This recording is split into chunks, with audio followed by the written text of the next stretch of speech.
Mga kapantalan, alam nyo ba na hindi lang sa mga pantalan nag-aabot ng tulong ang mga empleyado ng Philippine Ports Authority? Kamakailan nga lamang ay nag-donate ang ahensya ng mga kagamitan sa isang eskwelahan sa Maynila. Yan ang aming tinampok sa Pantalan. Panoorin natin. Sa Ermita, Maynila, makikita ang 10-story building na ito na bagong gusali ng Manila Science High School.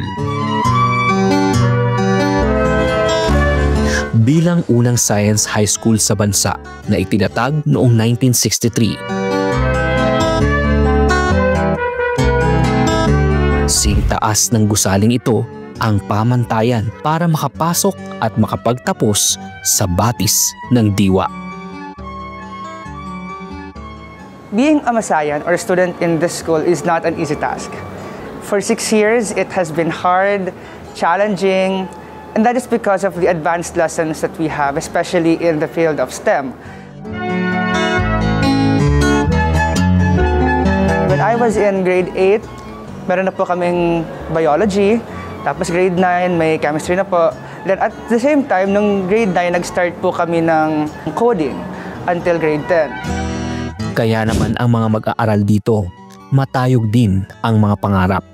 I want to pursue dentistry po because I'm kind of interested in science po, especially in general biology and anatomy.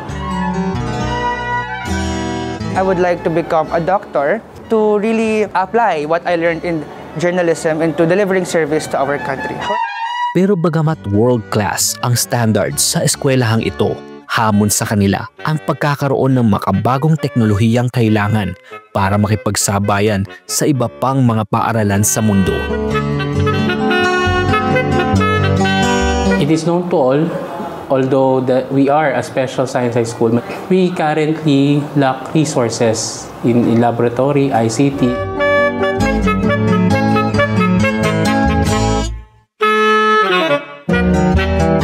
Social responsibility. Since PPA is refurbishing, tsaka nagpapalit tayo ng mga equipment natin, gigrant naman po ni GM Santiago na maibigay na rin sa Manila Science High School through the efforts of Pantalan Head Office Chapter. Sa tulong ng PPA, abot kamay na ng mga estudyante ng Manila Science High School ang kanilang mga pangarap. Thank you, PPA!